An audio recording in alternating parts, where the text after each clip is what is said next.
Okay, Miss Petrina, we are live. I'm calling your moderator to start the session so we can Okay, go on. Okay. thank you so My much. Thank you so much, Miss Petrina. My dear Zoha, we are live. You can start. Thank you so much, Ms. Tamina, for letting me know that we are live. Good evening and welcome to everyone for joining us today. Thank you so much for being here for this very important session and a very important topic. It truly means a lot to see each of you here for a session that requires both openness and compassion. Today's conversation touches a very sensitive reality that affect countless lives, yet it is surrounded by silence, misunderstanding, and stigma. So before we begin, I would like to acknowledge the emotional weight this topic carries. So please take care of yourself throughout the session. Your comfort and well-being comes first. This is a space built on respect, empathy, and safety.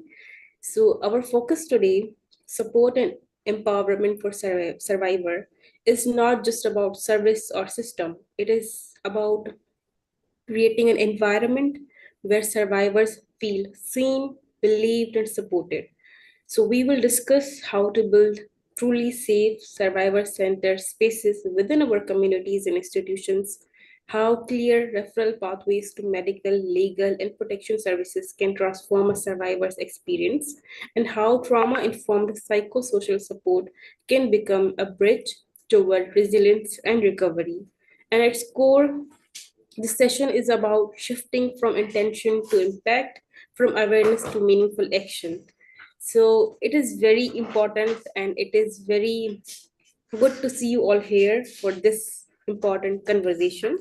And to guide us on this topic, we are honored to be joined by someone whose real strength, insight, and advocacy make her an extraordinary force for change. Ms. Petrina Montrose, we are very excited to hear from you. And before we begin this topic, I would like to share that working with women association, I've met many leaders who bring their expertise, but it is very rare to encounter someone whose leadership is equally shaped by knowledge, lived experience, and unwavering commitment to truth. So Miss Petrina is one of those rare voices, and every time I listen to her, I'm reminded to that real change comes from individuals who are willing to speak honestly and guide us toward a more informed, more human, and just approach. So whenever she speaks, she brings clarity and a depth of understanding that remind us why these conversations matter a lot. And it is very an honor for me to personally moderate this session, which is led by someone whose work and voice continue to influence the lives of gender-based violence survivors, and it gives them courage, strength, and hope to keep moving forward. So, Miss Petrina, I'm very happy to see you here. And for all of my participants, our speaker, Petrina Montrose, is a survivor of trafficking, and she has chosen to transform her lived experience into a platform for empowerment, not to revisit the trauma, but to challenge the systems and narratives that continue to fail survivors. Her voice carries both truth and purpose. Over the past 6 years, she has worked with criminal justice system, mentoring high risk and medium risk service users, supporting their rehabilitation and reintegration into society. Ms. Petrina Montrose served as the experienced review panel for modern slavery, human rights policy, and evidence center, offering critical survivor-informed insights that shape policy development. As a UN Women UK participant, she brings together her background in forensic psychology with her commitment to gender equality, social justice, and systemic reform. She is also a member of Women Ascension's Board of Advisory Panel, helping shape the vision and direction of the work. Thank you so much, Ms. Petrina. We are truly grateful to have you with us today, and we are very thankful for your courage, your work, your willingness to share your insights with us. It is an honor to welcome you, and I now invite you to lead us into this very important conversation. Over to you, ma'am. Oh, thank you very much. What a wonderful, beautiful welcome. Thank you. So, hello, everybody. Welcome. How are you? I hope you're all well. And I'm going to be talking today about supporting and empowering survivors, creating safe spaces, referral systems, and providing psychosocial support. It's an introduction. So we can go the next time. I would kindly ask you for your feedback, and then the next time I'm going to tailor this and create interventions that are tailored to your needs and what you would like to hear. Okay, so I wanted to begin by just reiterating something that's very important. It's implementing a trauma-informed approach. Now, this is the one that's widely recognized, and this was so according to the Substance Abuse and Mental Health Services Administration, a programmed organization or a system that is trauma-informed firstly recognizes the widespread impact of trauma and understands potential pathways for recovery. Identifies the signs and symptoms of trauma in clients, families, staff, in this case, victims, survivors, and others involved with the system, and responds by fully integrating knowledge about trauma into policies, procedures, and practices, and actively works to prevent re traumatizing individuals. A trauma-informed perspective views each person as an active participant in their own recovery. This is essential, and it recognizes their ability to identify trauma symptoms in others and apply a do no harm approach when developing policies, procedures, and practices. Trauma-informed practices are based on the understanding the effects of trauma, not only on those seeking services, but also on staff and consultants working within an organization. Now, Samsha's key 6 principles of a trauma-informed approach, I have given them in a previous webinar, which you're more than welcome to look at. But namely, it's safety, trustworthiness, and transparency, peer support, collaboration and mutuality, empowerment, voice and choice, as well as cultural, historical, and gender issues. They all act as a guiding framework for fostering trust, transparency, and they also maintain psychological and physical safety within an organization. Now, I wanted to begin with a definition of trafficking, and the reason why I wanted to draw upon this is that for too long, survivors of trafficking have lived among us, often hidden in plain sight, and sadly, the very systems meant to protect women and girls often misinterprets, disbelieves, and perpetuates rape myth biases, victim blaming through outdated ideas of what constitutes an ideal victim. And women and girls are frequently silenced from seeking support due to a widespread sense of shame, which underpins all psychological issues. It's the bedrock of all psychopathology, as well as the stigma and fear of social rejection that hinder their ability to exercise their basic rights to seek protection and justice.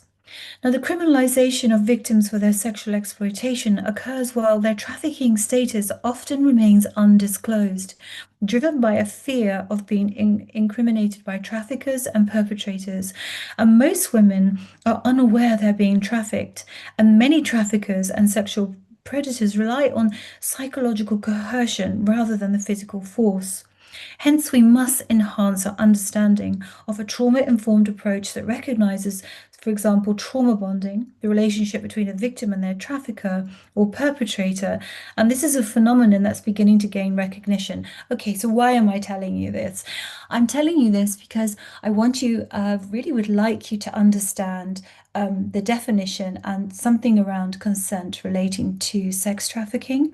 So this is the definition. It's by the Palmyra Protocol. It supplements the UN Convention Against Transnational Organized Crime, and it defines human trafficking, especially of women and children, as trafficking in persons shall mean the recruitment, transportation, transfer, harboring, or receipt of persons by means of the threat or use of force or other forms of coercion, of abduction, of fraud, of deception, of the abuse of power, or of a position of vulnerability, or the giving or receiving of payments or benefits to achieve the consent of a person having control over another person for the purpose of exploitation.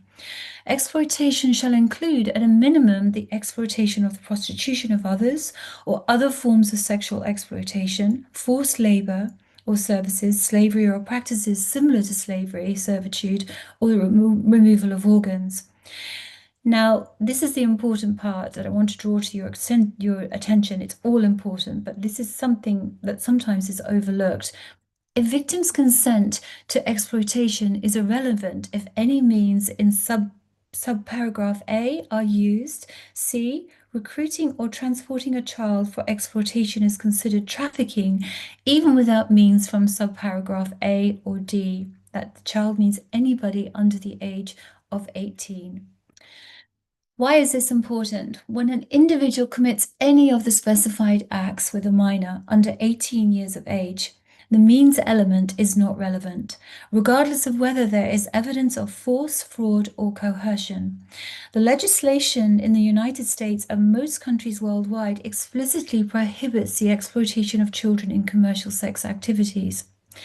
Now, human trafficking may occur even if the victim initially consents to engage in commercial sex acts, which was the case at my age. I was sex trafficked as a minor, and I willingly consented. I came from a very socially disadvantaged position, and really it was buying my poverty and buying my homelessness. And these power imbalances that we talk about are very real and very prevalent, and I consented.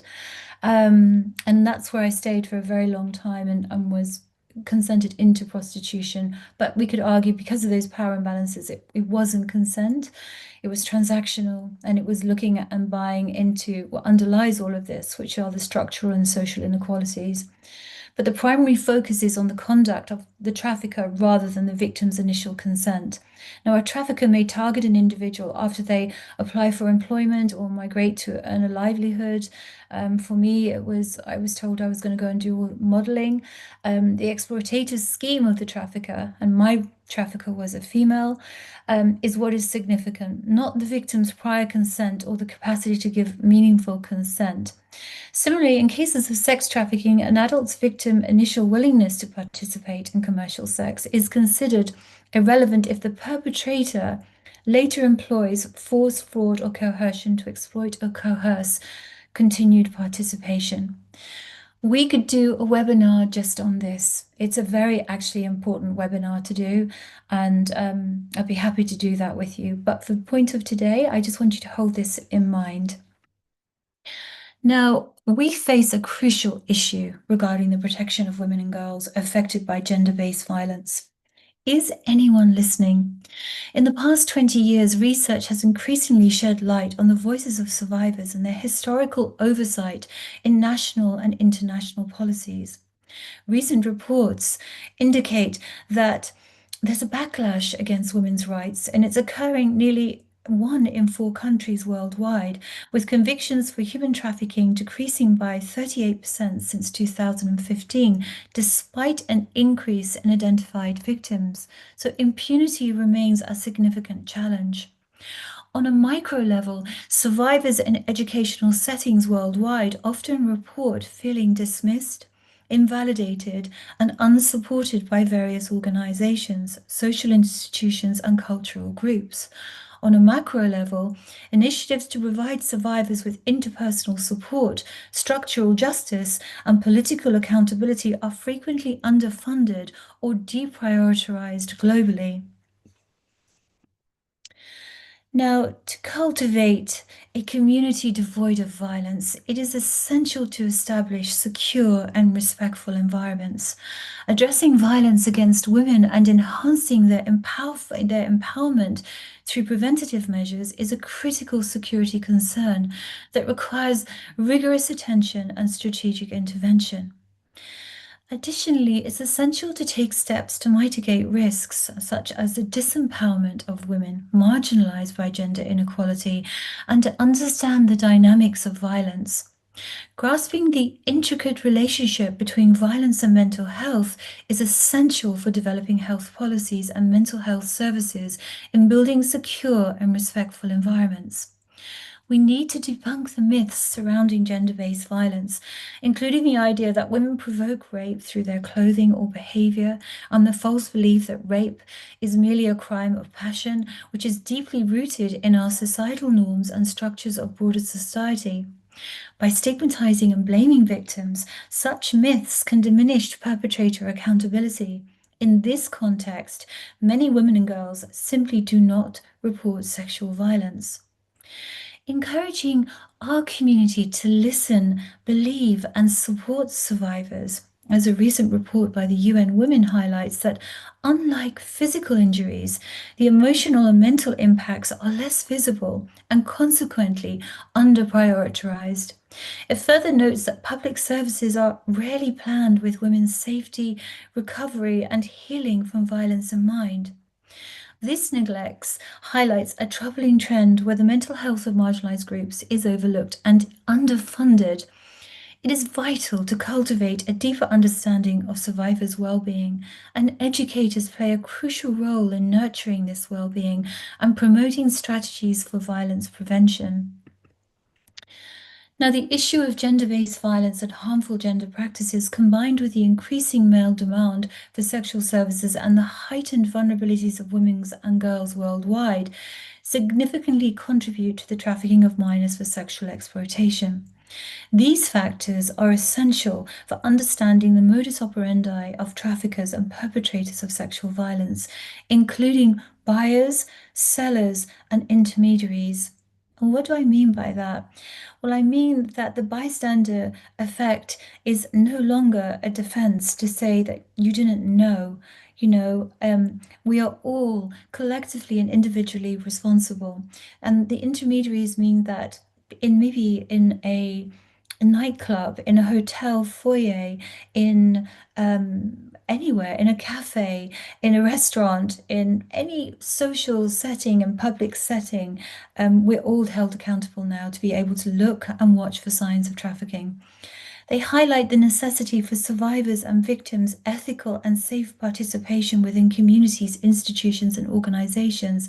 And when we take the fact that women and girls constitute the predominant portion of human trafficking victims, accounting for approximately 61% of identified cases, as reported in the United Nations of Drugs and Crime 2024 Global Report on Trafficking in Persons, and the data is up to 2022, it's regarding sexual exploitation. Women and girls comprise nearly all victims, with an estimates ranging from 97 to 99%.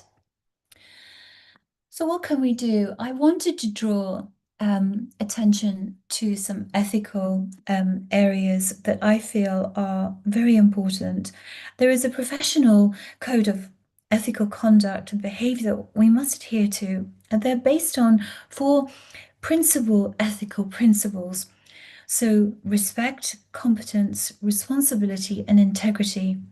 Perpetrators of sexual violence or cases of historic or recent abuse of women and children can pose a long-term threat to others. And this applies whether the offender has committed offences within or outside the family. All allegations must be taken seriously. And avoiding confidentiality breaches helps protect women, children, and other vulnerable groups, including non-binary, LGBTQ+ individuals, and people with visible and non-visible disabilities. Confidentiality is of paramount importance in the survivor-centered approach. It embodies the principle that individuals possess the right to they possess the right to determine who may hear their personal narrative. Maintaining confidentiality entails refraining from disclosing any information at any time to any party without the informed consent of the individual concerned. It cultivates a sense of safety, trust, and empowerment, and it further underscores this point, which is a quote: confidentiality plays a vital role in recovery because it establishes an environment where victims feel safe to seek assistance from connections and exercise their right to control the information they share with whom, when, and how.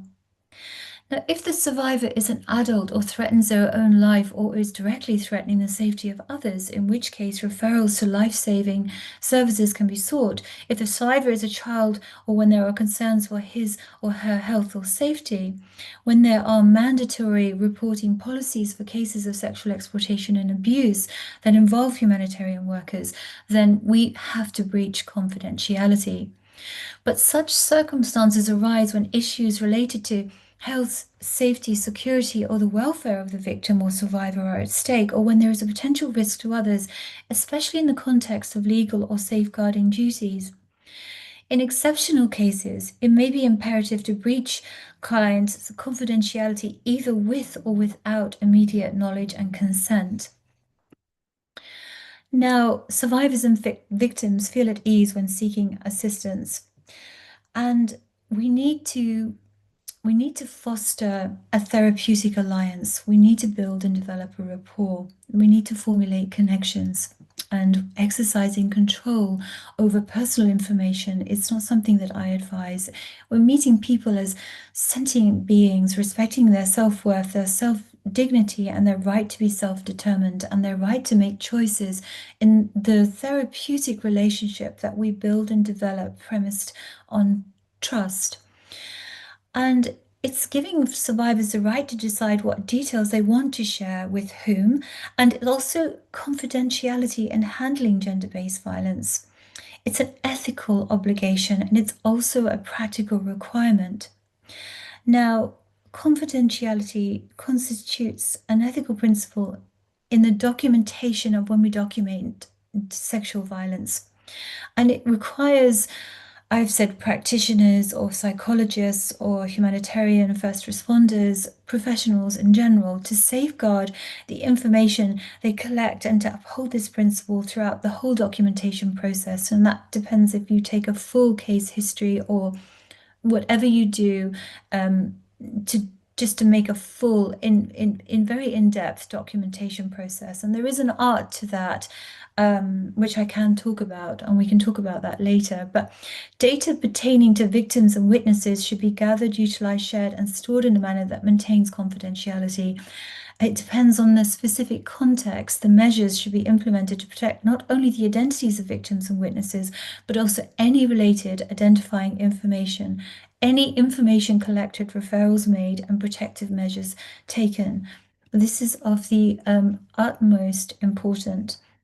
Now, this is from the British Psychological Society, but it's disclosures of non-recent historic or child sexual abuse, and it's very, very important. And from a survivor with lived experience, I cannot reiterate this enough of the importance. We need to be mindful that survivors who disclose non-recent sexual abuse. Now, adults claiming non-recent sexual abuse may be victims or witnesses and could be highly vulnerable. When seen in a clinical setting or the setting that you're working in professionally, disclosures might stem from complex situations. The survivor could be experiencing significant psychological distress. They might even pose a risk to themselves. And survivors of abuse might have various reasons for not disclosing their experiences: fear of disbelief, fear of blame from others, shame about their experience, threat-induced fears, love or attachment to the abuser, what we talked about earlier, these trauma bonds to perpetrators, denial or disassociation triggered by memories, feeling they are unique in their experience, fear that disclosure could fracture their family, concerns about racism, gender stereotypes, fear of social, religious, or peer rejection, anxiety about losing their job, career, prospects, or opportunities, worries about losing their housing or chances to move forward in their lives because of this the deeply entrenched and pervasive stigma that is associated with people that are victims, because we've talked about victim blame, fear of re-victimization due to the prospect of strongly marshaled. This is often legally supported. It's a counterattack by the alleged perpetrators or associates. So there's a fear of the court process and the ability to be able to withstand the court process, the re-traumatization, the secondary re-traumatization that can happen, which can be absolutely detrimental to survivors. And this brings me on to something that's very important. The complexity of survivors' and victims' emotional responses to disclosure, as well as the effects of disclosing and acting on disclosures, cannot be overstated. If no information is volunteered, but you are aware that sexual exploitation has occurred, you are unable to relay this information or obtain of consent to report it formally to the police or relevant services. Victims and survivors should not feel pressured to disclose if they do not feel ready. This is because it can increase the risk of the victim and survivor themselves. If confidentiality is broken, in this case, you may not disclose as long as you have taken beforehand. You may not disclose as long as you have taken beforehand the appropriate advice from your superior's guidance and supervision, and have debriefed with a clear plan for reviewing the decision. So please be aware of your local resources as who to contact and how to report to them. Many areas have a multi-agency safeguarding hub, MASH, or a local safeguarding team. Make sure that if you're being supervised or whoever you're working with, that you've debriefed thoroughly and you're very aware of all the safeguarding implications. Now, several factors influence the willingness of survivors to disclose. For example, individuals may find it hard to trust others and disclose their sexual victimization if they have experienced or are still in traumatic abusive relationships. A survivor or victim's willingness to share highly stigmatized social and sensitive material depends on their feelings of shame and vulnerability when disclosing. Victims and survivors, when made aware of confidentiality limitations and the professional ethical obligation to disclose risk-related information, face negative consequences for their liberty, and this includes their safety concerns. So powerfully communicate with a survivor or victim, demonstrating that you have listened and that you have taken their disclosure seriously. We reiterate that it is not their fault and that the responsibility lies with the perpetrator. Always make careful, timely, and considered decisions rather than impulsive ones. This can lead to harmful consequences such as the loss of the therapeutic relationship, disengagement from services, and victims and survivors' loss of help. A further increase in re-exploitation carries a risk of harm not only to themselves or the loss of safeguarding information again. So I always inform people that I will have to breach confidentiality, and anything that they may say to me, I may have to share that information with other multi-agency safeguarding or to the appropriate people. So it's a very difficult dynamic to know how to manage, but it is fostered by the therapeutic relationship between the survivor, the victim, with the professional, and it will be that when you build trust and you make the right choices of how you navigate this very, very socially sensitive situation. But I wanted to draw in something that's a key difference between sexual violence and other traumas is the sense of control victims believe they have over their recovery process. Since most cases of sexual violence involve perpetrators known to the victim, such as acquaintances, friends, or intimate partners, the experience often results in a feeling of guilt, self-blame, or the misconception they had some influence over what happened. However, fostering an internal locus of control, which is the belief that individuals can affect their own lives, has been shown to influence survivors' ability to achieve post-traumatic growth significantly. In my lived experience, empowering survivors to recognize their agency can help them move beyond trauma and towards healing and resilience. Now, research has been conducted on a literature review which supports this and highlights the importance of control. And it's in a study, the findings showed that irrational, maladaptive coping mechanisms, sexual violence victims with an internal locus of control and a low external locus of control, which we mentioned above, were implicitly present in protecting victims against maladaptive coping. The traumatic event itself is beyond the victim's control, and the perception of control functions as an illusionary coping mechanism for survivors. However, findings from this peer-reviewed study, this review of the literature on post-traumatic growth and sexual violence indicates that control, whether actual, perceived, or illusionary, plays a significant role in fostering growth following gender-based violence. So what we're talking about there is the relationship with a survivor and a victim, with the person, the professional that they're working with, and the relationship that they learn to cultivate with themselves. But also, it's the relationship cannot be overemphasized. It's a very arduous, long journey to reclaim any sense of self, a fragmented sense of self, when you come to a place of beginning recovery. It needs a lot of very gentle and very understanding and very non-invasive approach. It's about building trust. It's about working at the pace of the survivor. There is no coercion, and it can make such a long-lasting impact. Even a small impact incrementally can make huge, significant differences in the well-being of survivors. Having somebody that believes you, validates you, and empowers you, and offers you and gives you because they believe hope is very, very powerful. So the mindset involved in engaging in specific cognitive and social processes is in cultivating a growth mindset in recovery. So we're trying to attempt to find purpose or a new understanding of the world that incorporates the trauma. So we're not trying to dismiss the trauma. We're trying to sort of metamorphosize and rebirth from the trauma. So we're trying to cognitively reframe. So this is where we're trying to sort of interrupt automatic negative thoughts and working to create a more balanced and complex worldview that recognizes both strengths and vulnerabilities.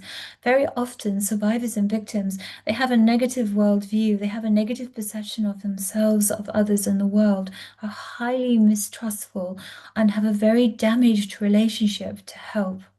So seeking support and engaging with social support networks, including family, friends, and other survivors, to build a sense of safety and shared experience is also very important. Activism, altruism, helping other survivors can be a therapeutic vehicle for growth, allowing the individual to transform from a wounded person to a healer and reclaim a sense of power and control over their life, and knowing that their destiny is not, to be always seen as a victim. That's really important. And it shows that self-disclosure by victims and survivors can increase trust, build rapport, and develop a therapeutic relationship, like we stated. But this depends on professionals responding appropriately to the disclosure, ethically, looking at the safeguarding, understanding when you have to breach confidentiality, and also I feel we are very risk aversive today, understanding when you can really disclose something and does it need to be disclosed if you're having a relationship and building one that's based on trust and premised on this therapeutic alliance that is being shown unequivocally to be the most important healing component of restoring one's sense of purpose and belief in themselves. So disclosure can foster positive traumatic growth, and I think that I am living testament of that. I was trafficked very young into prostitution. My virginity was sold, and I was then trafficked and prostituted for I stayed there for nearly a decade and a half. I had no education. Um, I was homeless at a very young age. I didn't even have any formal education. I couldn't read properly. You know, I was highly emotionally dysregulated. I had so many underlying mental health. I mean, I was in a terrible state. And I had somebody that believed in me. And it was just that belief that change was possible.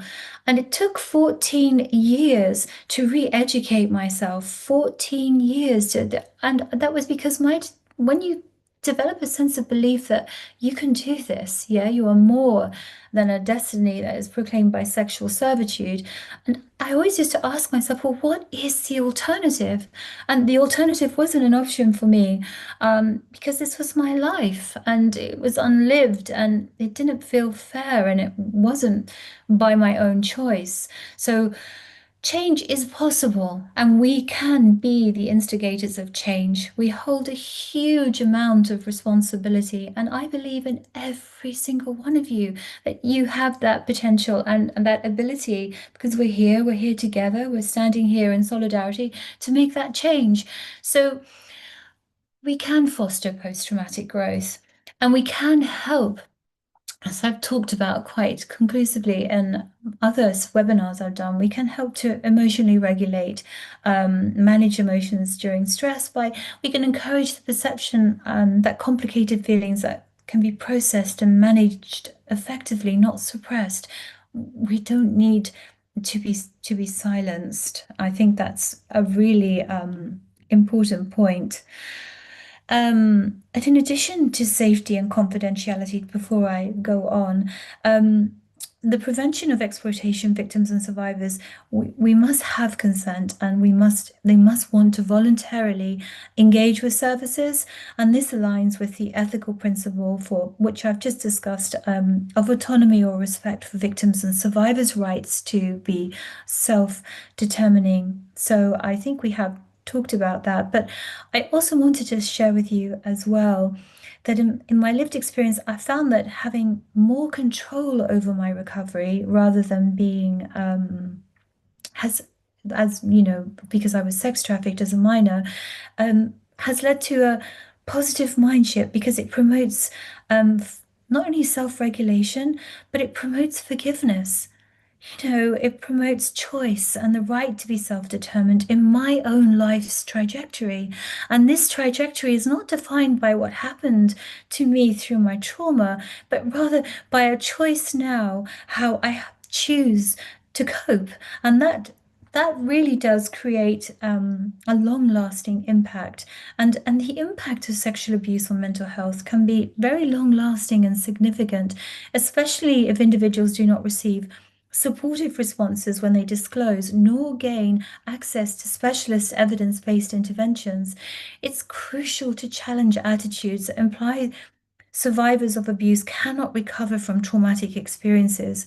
Professionals and societal despair about the future of victims may cause people and us to believe, for example, that survivors may go on to abuse their own the intergenerational transmission of trauma. You know, that we will go on and it will just be pervasive and it will affect everybody the literature shows very much that may be the case, but this is not the case. And I'm standing here as an example of that is not the case. And you know, or that there's that women or will go on to abuse their own children, or they will never attain good mental health. So it's vital to consider the concept of post-traumatic growth. Post-traumatic growth describes these positive psychological changes that can occur over time following a traumatic event. And it highlights that although terrible events can happen to all of us, with the right support and the right person and the right assistance, the right services, they can emerge from such experiences, and we can continue to flourish, and we can reclaim our sense of self, and we can reclaim some sense of purposefulness, have meaningful relationships, and all of this is possible. Now, trauma-informed psychosocial support involves, which we're going to discuss next. So I hope you're still all with me. creates safe, trusting environments. It empowers individuals with choices, and it fosters collaborative relationships to promote healing and resilience. And specific support methods include emotional and practical guidance, community building, and there are therapies that I would advise you to look into, such as dialectical behavioral therapy, which is an area that I've just finished my master's and I'm going to go on and do a PhD, and I'm very interested in dialectical behavioral therapy.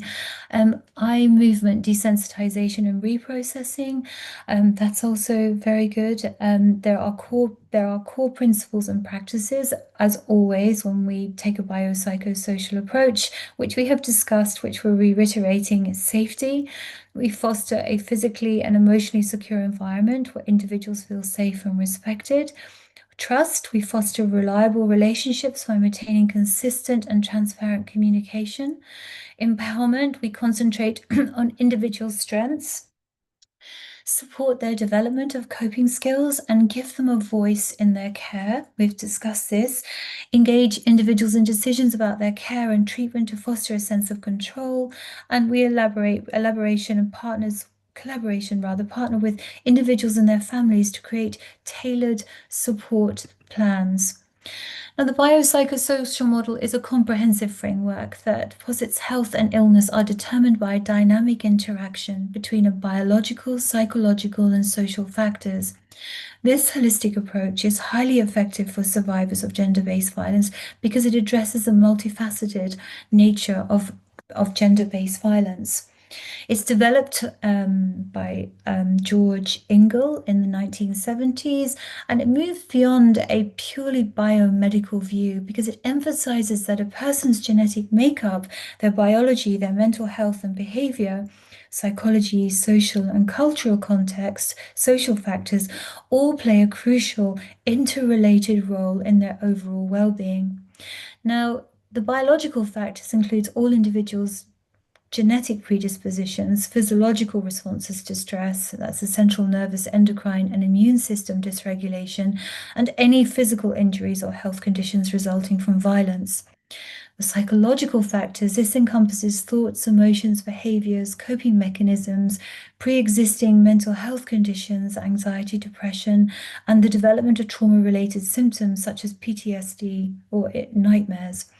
The social factors, this dimension considers the influence of socioeconomic status, cultural norms, family circumstances, social support networks or lack thereof, and access to healthcare and legal resources and societal attitudes towards gender-based violence.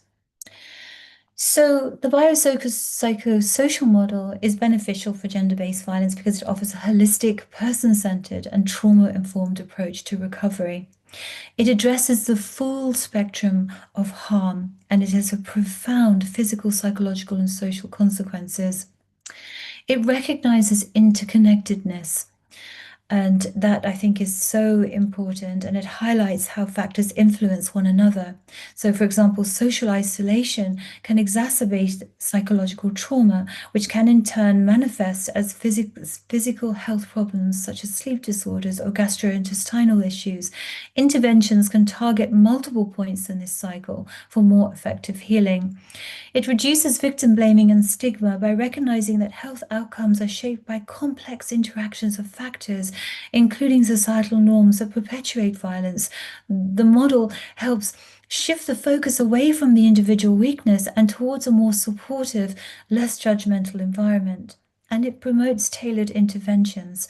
So it enables clinicians or professionals, health professionals, first responders, humanitarians to develop personalized treatment plans that account for each survivor's unique experiences, vulnerabilities, and resilience factors. And treatments may involve a combination of medical care, trauma-focused psychotherapy, and social support services such as legal aid or housing assistance. It empowers survivors. This approach fosters a collaborative, a clinician-patient relationship or a therapeutic relationship. We're building a rapport. We're empowering survivors to actively participate in their own healing process. And we're building self-efficacy, and we're building independence, autonomy. And it enhances resilience. The model emphasizes identifying and building protective factors such as self-esteem, coping skills, and social support, which are crucial for long-term recovery and well-being. So, community building and when we facilitate connections among individuals to foster strong support networks, we're effectively reducing social isolation. When we build emotional support, we're providing empathic validation and we're understanding through shared experiences, we're enhancing resilience.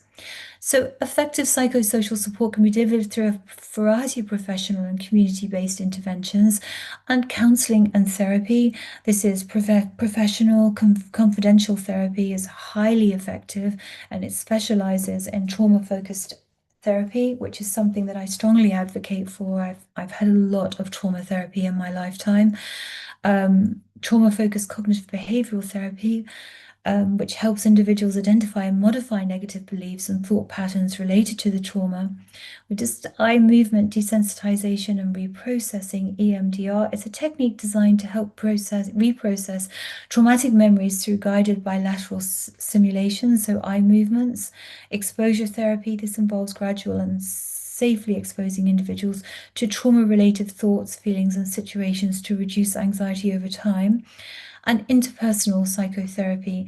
And this looks at improving interpersonal relationships and social support networks to address distress. So we've really talked about these. So we've looked at support groups, peer-led or professionally facilitated groups where survivors can experience and receive emotional validation. They can offer practical advice in a non-judgmental atmosphere. And we've looked at psychoeducation. We've looked at providing information on common trauma responses, coping mechanisms, and available resources to help survivors and their support systems understand their experiences and reactions within a broader context. Skills building, we can use and refer people to training in areas such as emotional regulation, stress management, problem solving, and communication skills to improve self-efficacy and adaptive coping strategies. We can offer practical support and advocacy, so we can address immediate practical needs such as safety planning, secure housing, legal advocacy, and access to healthcare, which are fundamental to a survivor's ability to participate in mental health recovery. There's community-centered support, working within the broader community to challenge stigma, create a culture of support, and ensure integrated multi-agency responses across health, legal, and social services.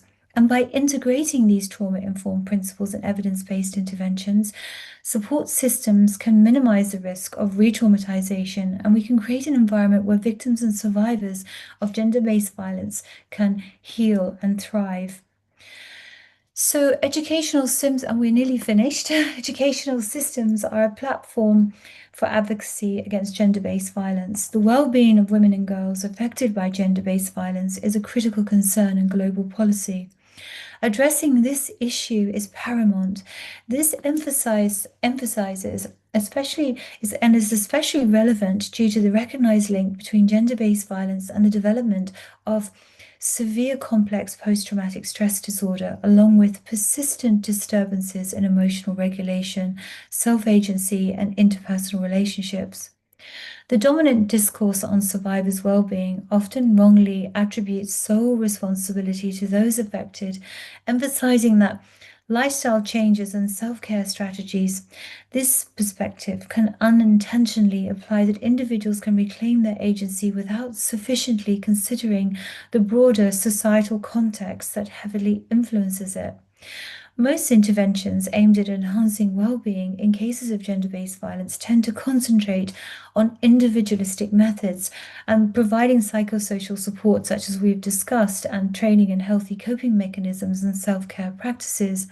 Now, while these measures that we've discussed today aid the recovery of women and girls, there remains a crucial need for well-being policies and initiatives that address the structural and cultural factors undermining women and girls' health and agency.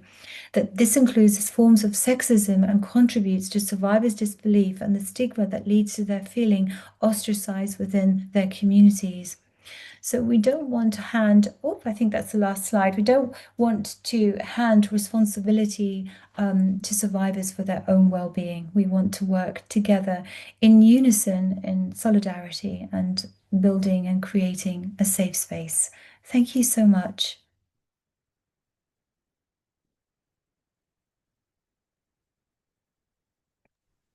Thank you so much, Ms. Petrina, for such a powerful discussion on in a very sensitive topic. And thank you so much for sharing your insights with us, and your experience, your compassion for the survivor truly guide us toward more human and more effective support systems.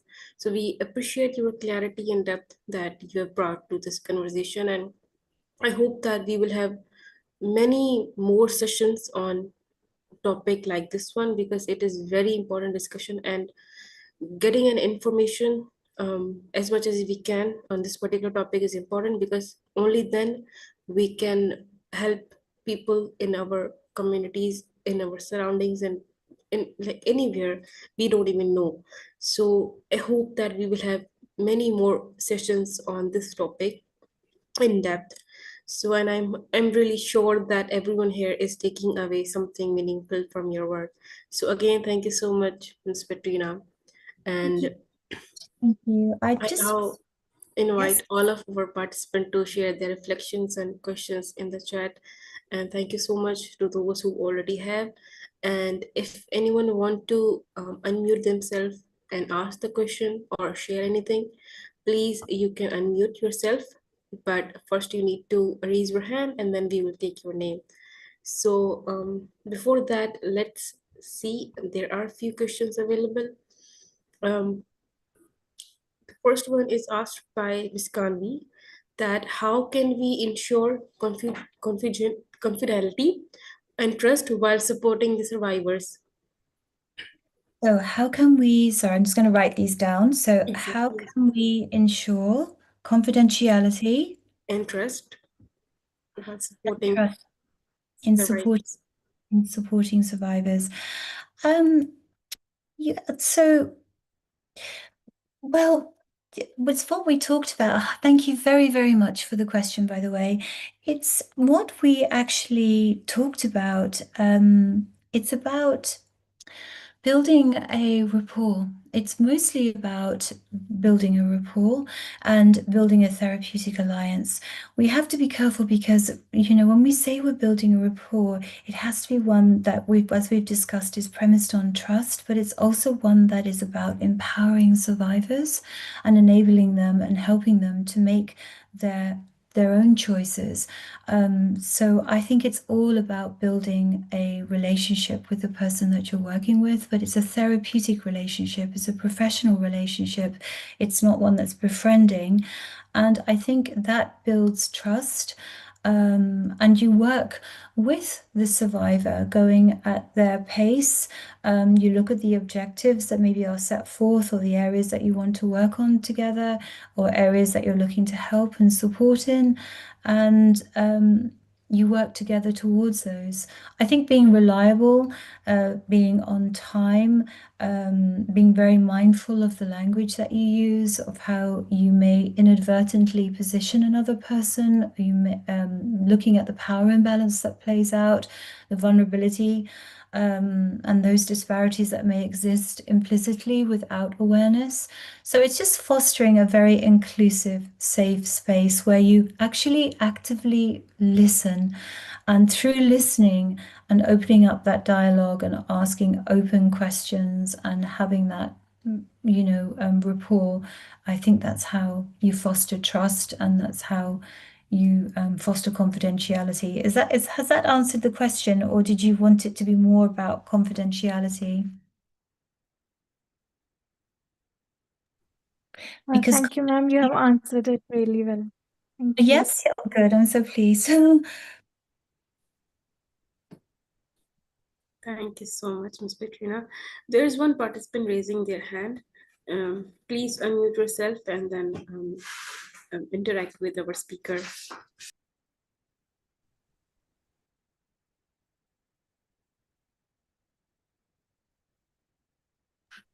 Hi, Miss. I think so. I'm not wrong. It is Miss Fai.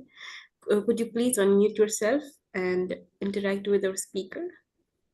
All right. Good afternoon, everyone. good evening. I don't know. Now it's evening in Cameroon. Just to come in with this one, I am coming in with the issue of trauma-informed care because I have carried out a research, I think in 2021, I carried out a research on the trauma-informed care and the provision of mental health services to patients or to survivors of gender-based violence. And it would interest you that most of our service providers do not understand that by the virtue of the fact that they are with survivors, they need to be careful the type of questions they ask because maybe most of them do not have idea about re-traumatization, like the speaker was saying. The idea of re-traumatization is a very important idea that needs to be looked into when we are attending to cases or survivors of gender-based violence, especially when it comes to sexual violence. And also, I want to ask a question because the project I'm currently working on has to do with male survivors of gender-based violence. I don't know, in my own in the community, we are still at the level of trying to sensitize men on the fact that they can also be victims of gender-based violence, especially young boys can still be victims of gender-based violence. I don't know if any other person in the room or the speaker can help me, maybe give me some ideas on how to render better services to male victims of gender-based violence. Thank you very much.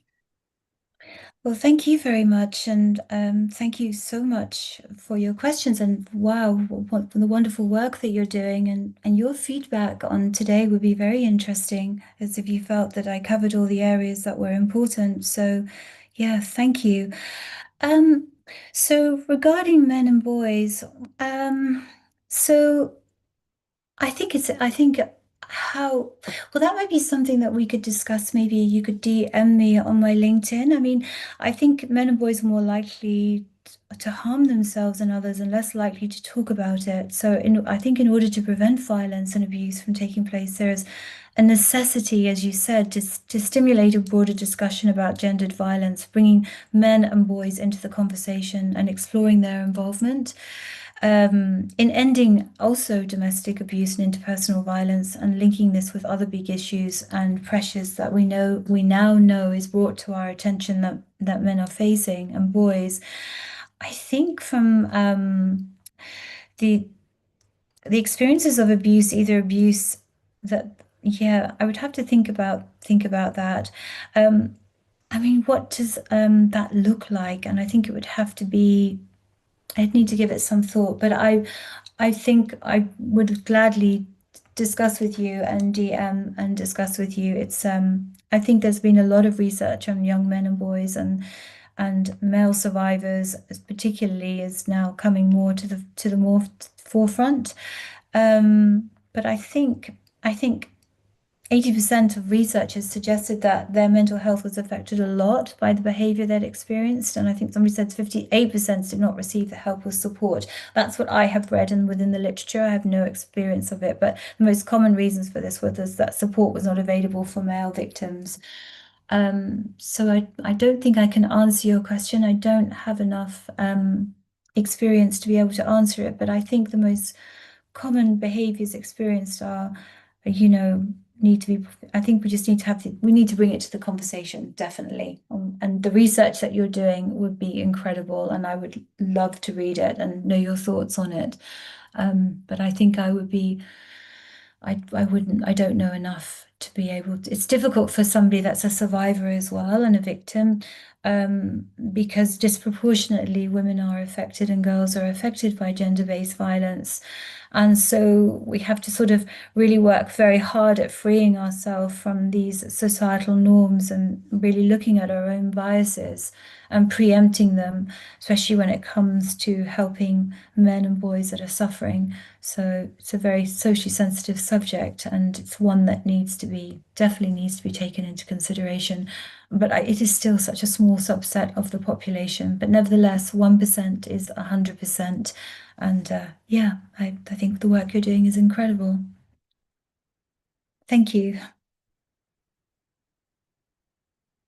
I hope that kind of didn't really answer it, but it's a hope that was okay. Yes, absolutely. And Miss Fai, the participant, have also mentioned it in the chat box that she will link up and join you on the LinkedIn for further. I'd be happy to help with that as well. Absolutely.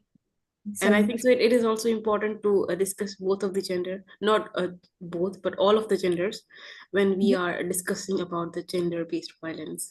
yeah, Um, definitely.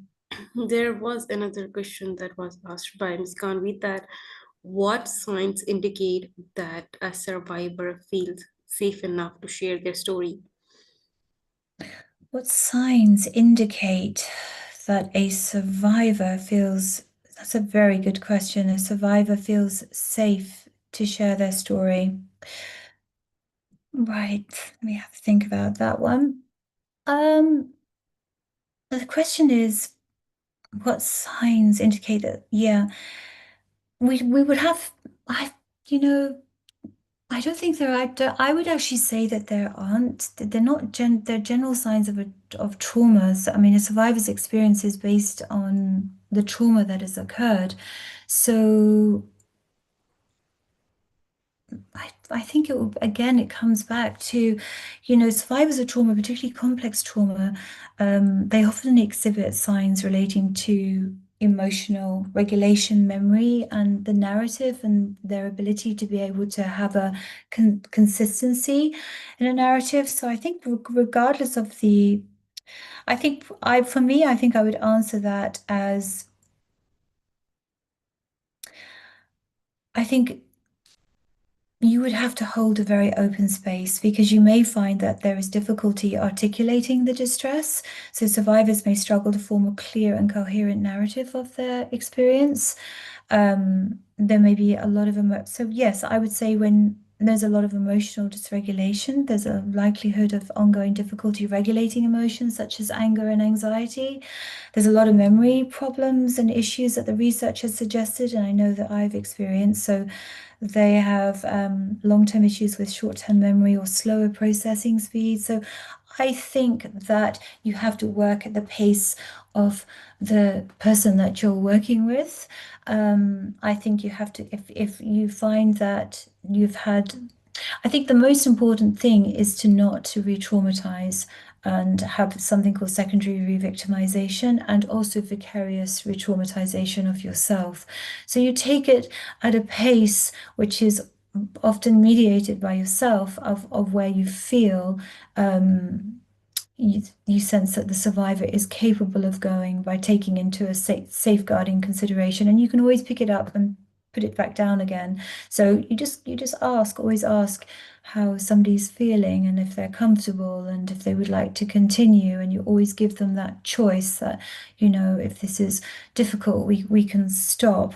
The most important thing is there's no coercion, but I don't think actually there is any signs as of such, except that you have to work with the person you're working with and building on that rapport, developing that therapeutic alliance, and respecting the dignity and self-worth of their right to be self-determining and self-governing over when you're working together.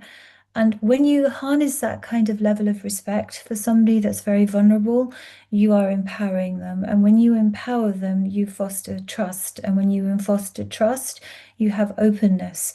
And when you actively listen, you then are able to understand what's happening. And actively listening is very important. So just taking it at the pace of the person that you're working with, and anything that you don't understand, or anything that you feel unsure of, or anything that you're particularly worried about, then ask. That's the wonderful thing about the therapeutic alliance, is that we don't have these very powerful imbalances that happen with power. We're actually meeting each other as equals, and therefore I'm here to learn about you, and you're here to learn about me, and how I can help and support you. Does that help? Yes, ma'am. You have answered really nicely. Thank you.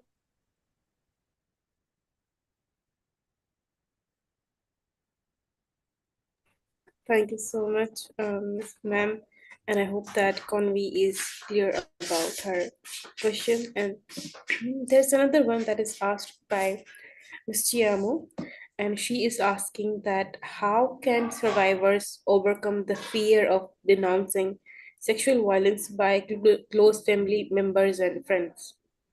How can survivors denounce the fear of disclosing?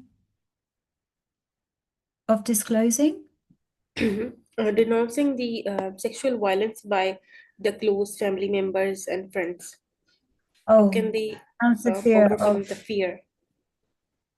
That's a very good question. Wow.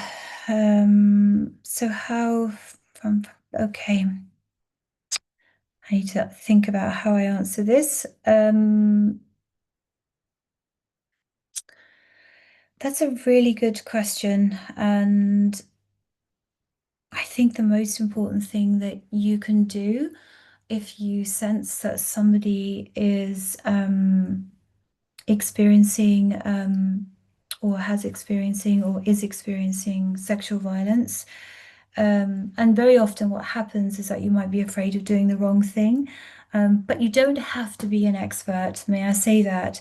Supporting someone who's experienced rape or sexual violence or any other form of sexual violence or abuse can be very difficult, but being there and listening is very important. And I think very often we get I would say the most important thing is not to do nothing, because and not to say or to do nothing or to pretend it hasn't happened. But for lots of victims and survivors, that's probably the worst thing that you can do. Of course, every victim and survivor is different, and not everyone will want or need the same things. But in my experience, I think it's listening. So try and listen, don't interrupt, even though you may have a lot of questions and what they're saying may be very difficult or very upsetting for you to hear. Believe them. So people rarely lie about sexual abuse, rape, and other forms of sexual violence. And you might wish that they weren't telling you because it's familial, but it's really important to make it clear that you believe them. And for many people, not being believed can feel like a huge betrayal, and that might stop people from telling anyone else or trying to get help. And also remembering that 100% of the blame, shame, and responsibility for sexual violence and abuse lies with the perpetrator. And the victims and survivors should never be blamed or made to feel guilty for what's happened to them. You'll find that the person is already struggling with feelings of shame, guilt, and self-blame. So it's important to let them know that they don't need to feel this way. And recognize how tough it might have been for them to tell you. It's very hard for victims and survivors, but how do you encourage it? It's lots of people have to go back over an experience of sexual violence or abuse, and it's so incredibly painful. And it's one of the reasons why it takes so much time for people to tell anyone. And some victims and survivors, they feel so ashamed or guilty, and they worry they'll be judged, blamed, and not believed. But I would say, in answer to your question, when I'm thinking about it, do let the person stay in control. So sexual violence or abuse of any kind can make a person feel powerless or like they've lost control. So for many victims and survivors, it's important to feel in charge of their own lives again. So if you hear that someone you care about is trying to, don't try and take charge and try and fix it. It's important to not take over or make decisions for the other person unless they ask you to. Instead, I would support them, be respectful of their decisions, and be patient and respect their boundaries. And remember, there's no timeline. And if it just takes time. And I think the way that somebody discloses is by having trust. It's about the relationship you have with the person. A person will disclose to you if they trust you and know that it's a safe space. And having, if somebody does tell you, then please don't ask them why they didn't tell you sooner, because that can instigate shame and guilt. And also they'll be very worried about the impact that could have on their relationship with family, friends, and it's also don't judge them for anything they did before the sexual violence or abuse. Don't ask them why they didn't try to run away or fight back. These are all things that everybody knows, and don't judge them for how they've responded to the sexual violence or abuse. So it really is preempting yourself of everything that you think and what you know, and being completely present. And if you suspect that there is something happening, then work on building that relationship with the person, but not asking questions. Just work on building a safe, trusting, safe space that will allow somebody to be heard, validated, and that will work with you together in building and getting help and support. Does that answer it? I've waffled a bit there, I'm sorry. Yes, ma'am. Thank you so much. That's But anything, I mean, sorry? Thank you so much, Ms. Chiamo, for asking the question, and I hope that Ms. Petrina never.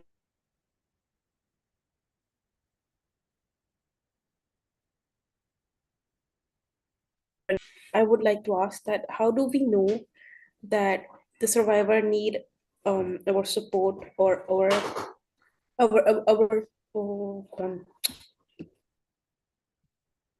How do we know if survivors need our support?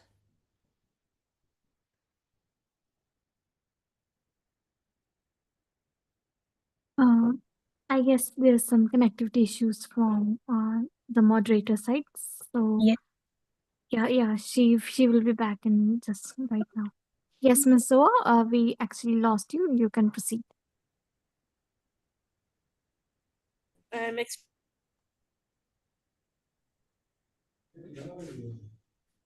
extremely sorry for the inconvenience, and I hope that I'm audible now. No, please don't be sorry. Please don't be sorry. Thank you so much. So actually my question was that how do we know that the survivor really need our help or our support or any kind of a,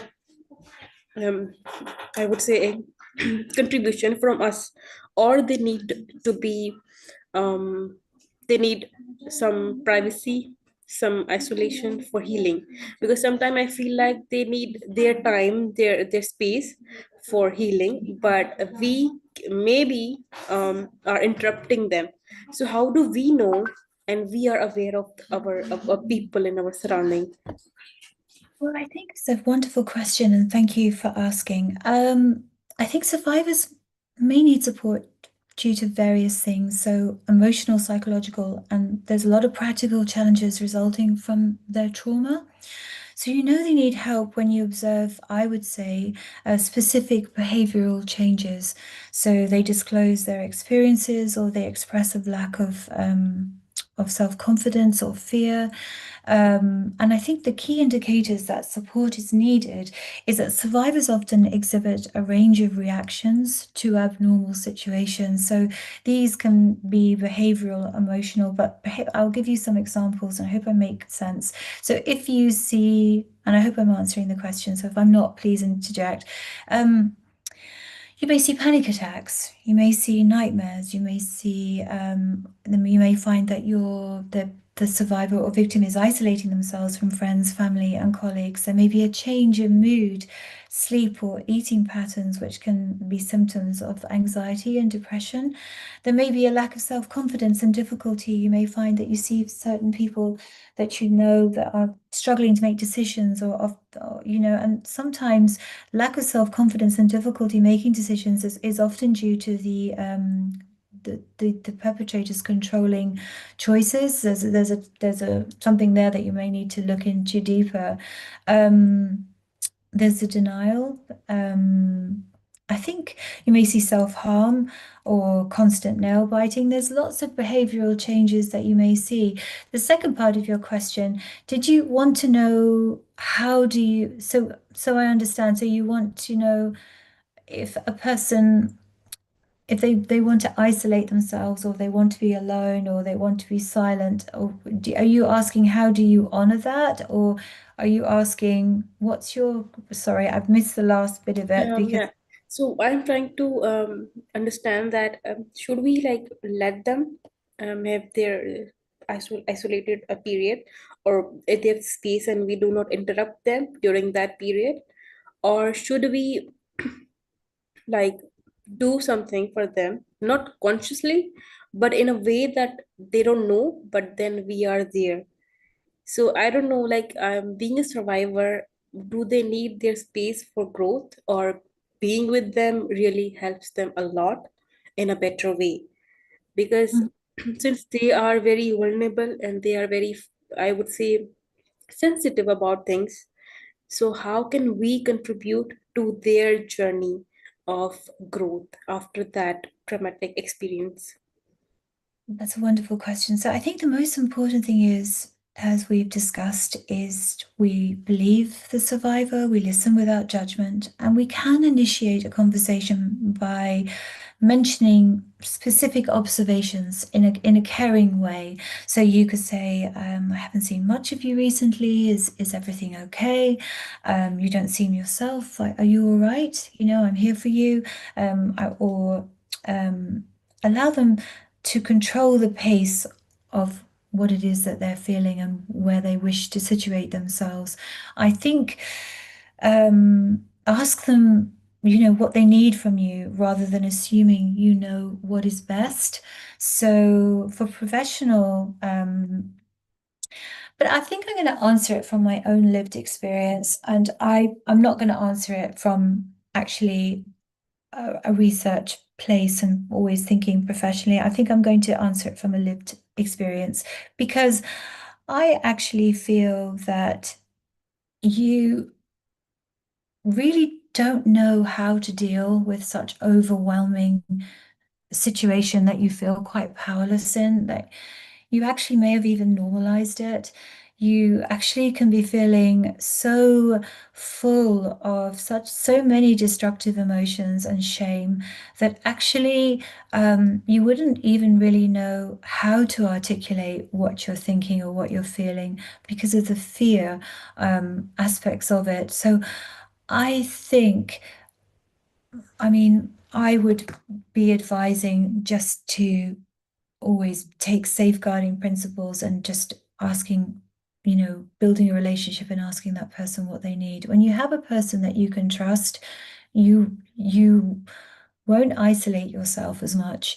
I know that sounds, when I started working with a trauma therapist, you know, it took a long time for me to tell him anything. And it was a man, actually. It wasn't a female, it was a male. It took a long time. And I was somebody that spent a lot of my time in isolation and a lot of time in solitude, just trying to process and just trying to survive, really. A lot of the time you'll find that survivors are trying to survive, and sometimes the silence is all they know. It's all familiarized. You don't really know what to do with what's happening. So I think building trust and obviously safeguarding concerns, you know, if that person's at risk of harming themselves or harming others, then that calls you to raise safeguarding and the areas that we've discussed here. But I think as long as you know they're safe, as long as you know everything is okay, and you can respect that boundary that's been put in place, and there's no likelihood of any harm to themselves or any potential harm to others, or there's nothing going on untowards that, you know, maybe online, digitally, etc. As long as you know everything is okay, then I would respect it. But it's a very difficult question to answer because it's so difficult to know, because it's if it's, and you don't know until you're really there, and it's figuratively speaking, and it's very difficult because every survivor is different. Nobody is the same. We are not a homogenous group of people. We are all different, and we have so many areas and factors that we have to take into consideration when we ask ourselves, is somebody safe? But it's an incredible caring thing to do, to want to honor that space. But how you do that depends on the context of yourself and the person, the relationship you have with that person, and the context of that person's lives, and make sure that they're safe. And how you do that is working again on this relationship of, you know, an alliance, a rapport, trust, you know, somebody that comes in that know that you can be dependable and reliable. without judging, without judgment, without overstepping or transgressing on boundaries. Because of the level of vulnerability, it's very easy to do that. So yeah, a lot of care. But does that help? It's very difficult to answer because everybody is so different and so individual. Absolutely, it is like answered very well, because now I've got the understanding that it should be in a way that, like, we should be very cautious that we are not a constant reminder to them for their, like, their trauma, or like whatever happened to them, but we are more like a friend, we are more like a comforting zone for them, and they should themselves share with us whenever they want, and whenever they want space we should be there, but not like around them, but some way with them. Yeah. I Yeah. think as well yes, and I think it's very important as when you're creating safe space to be able to do it when you know that you're going to be able to do it. So I think it's to be able to give yourself 100% to that moment in that time. So for example, if you open up a safe space, that you really honor and nurture it, because sometimes I think our lives can get so busy, can't they? We have to be able to be very observant. So it's wonderful what you said. Yeah, it's I think we all have these abilities to be able to care deeply and to help and restore people and redirect them back to themselves and to the help and the support that they need. Absolutely, and they all deserve our time and our care, because what they've been through is something which will be only healed when we are like supporting them in a way that they feel secure around us. That's the only way to make them calm and like enjoy their life, and like Yeah, accept the change. yes, and it's a very important point, but I think we have to just to note there that there's structural and social inequality that's always surrounding and underneath people that are enduring high levels of sexual violence, because we actually with people are going back and into their life and their life experiences. This is why I work in rehabilitation. It's about nurturing the rehabilitation journey of creating some choices and economic empowerment and work and education. So how we uplift survivors as well as listening is we need to empower them and help and support in their rehabilitation journey. Otherwise, it can stay there. It's all about the infrastructure that supports the survivor. It's not one thing, it's multifaceted and it's multidisciplinary, and it's a whole systems, individual and collective approach. We can create a wonderful safe space, but unless we know that, and only when the survivor or the victim wants the help and they consent to wanting help, that's when we can really do some very, very powerful rehabilitation. Absolutely, you have put it in a very well manner, and that is the prime thing that we all need to realize and we all need to work on. So thank you so much, Ms. Petrina. There's one question, and after that we will move to the conclusion of this whole conversation. Um, there's one question asked by Ms. Kanvi, that could you please tell us more about the dialectical behavioral therapy? Oh, okay.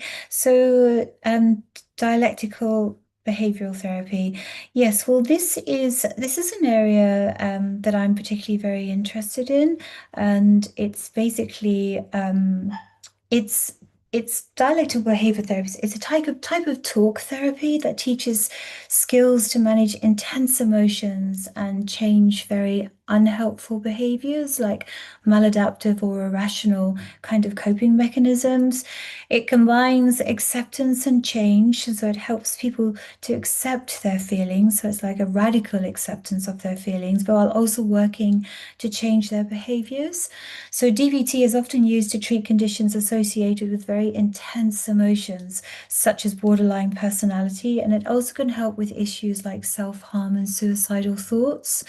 So what what it involves very briefly is that it has this radical acceptance. So it's learning to accept your difficult feelings and your current situation without judgment.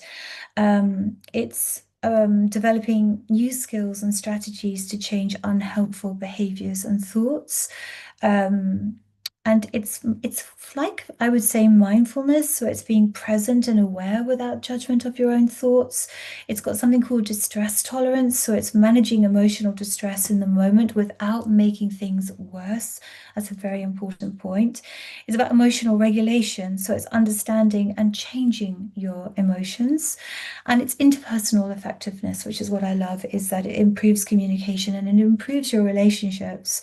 And it can be done individually and it can be done in group sessions.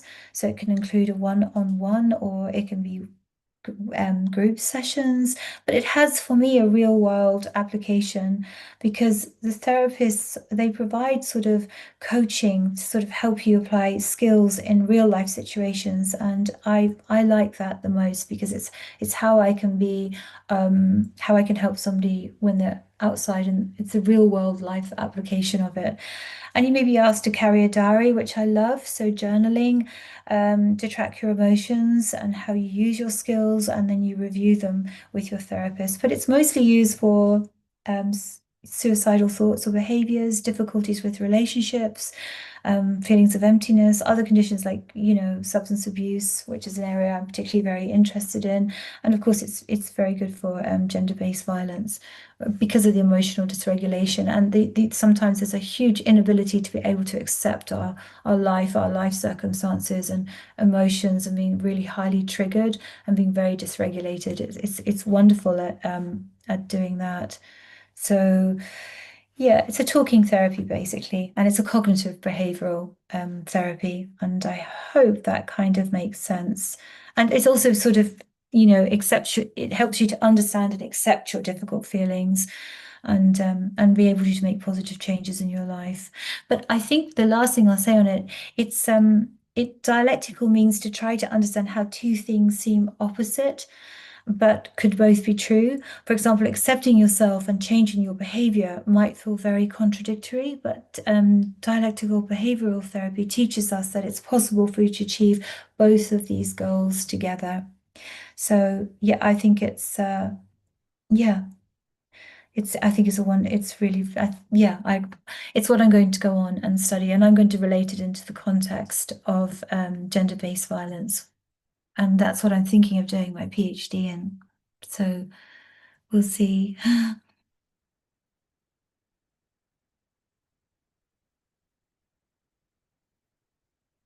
Thank you so much, and I hope that Ms. Kanvi have got her answer about this particular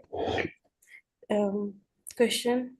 And I hope that all of our participants are clear about this topic. And furthermore, hopefully we will have more sessions on this very important conversation.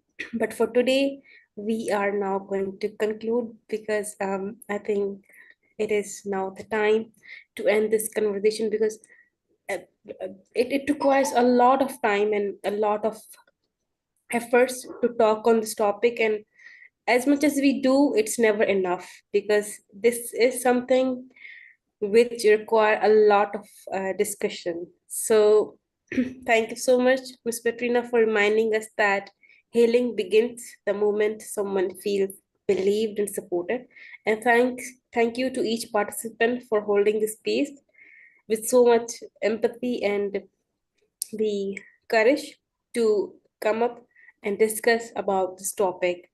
And this whole conversation basically touched that reality that survivor face, but it is also a hope in a safe spaces, hope in compassionate communities, hope in every single person who choose to show kindness, patience, and understanding.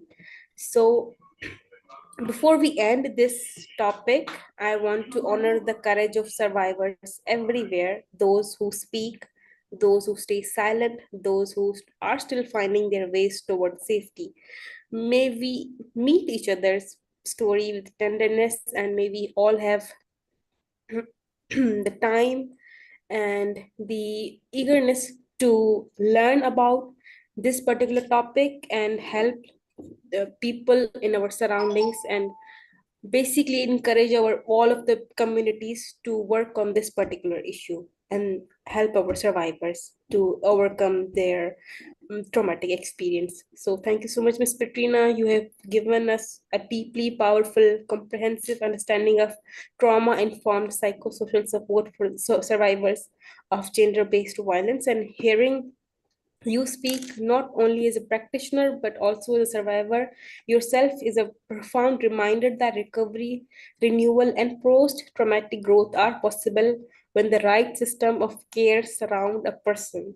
Your presence today stand as a living proof of that hope. So we are very thankful to you for being here and for guiding us on this topic. And it's always very emotional and very humbling to listen you, because I don't know, there's something in your voice that is really soothing for me. And yeah, I'm really glad to moderate this session, and I hope that in future I'll get the opportunity as well. Goodness, well, that's such a lovely thing to say. Thank you so much. And as I said, this is today's talk is something very different to what I normally do. So please, any feedback that you have, I would like to tailor these webinars to meet people's needs. And there is so much to discuss. And it's lovely that we have this community that is a safe space, that is built on solidarity, and it's actually built on love, honor, and trust as women, and as we move forward trying to eradicate gender-based violence. And I really believe it will be my legacy that we can really make a difference. And it's, I'm so honored to be on this journey with you all. And please, any constructive criticism you have, I'm always greatly welcome it so I can improve and be better. But thank you so much for having me. No, you are, I would say you are best, and there's nothing to make it better. I mean, you always cover the topic really well, and it's always very very good experience for us to join your session. So thank you so much, and I hope that our participants will share their reflection, their learning in the group, and hopefully we will take them and tailor our future sessions on based on that. And I hope Ms. Tahmina will share the insights, the reflections of the participants with you. So thank you so much. Thank you so much for having me. It's such an honor to be part of Women Ascension. I'm wishing you all such a peaceful evening, and with every blessing to everybody. And I'll see you all very soon. Yes, we will see you soon in another session, and very good topic, because I think so this is something which is always good, because it's a reality, and it's a reality that is faced by many lives across the world. So we need to discuss on this topic in order to make an impact in their life. And we have so much to discuss. We have so much to discuss. I would like to, discuss sex trafficking with you through a lived. I do a lot of talks on sex trafficking and through the lived experiences, and also to talk about things like trauma bonds. And there is so much for us to discuss, to become aware of, and to advocate for. And in our, there's so much to learn and so much that we can do that can make a significant difference for the marginalized and the silenced, amongst us. And that's what I stand for, the oppressed and silenced, but no longer, no longer, as we all are, stand together. So thank you so much. Thank you so much. And you're absolutely right that we need to have more sessions on topics like the one you have suggested. And I hope that we will have them after some time. And yeah, and I hope that our participants are going away with some learning in their mind. And I hope that they will do something more about such topics and join future sessions as well. Thank you so much. Stay blessed, take care, and have a good night. Goodbye.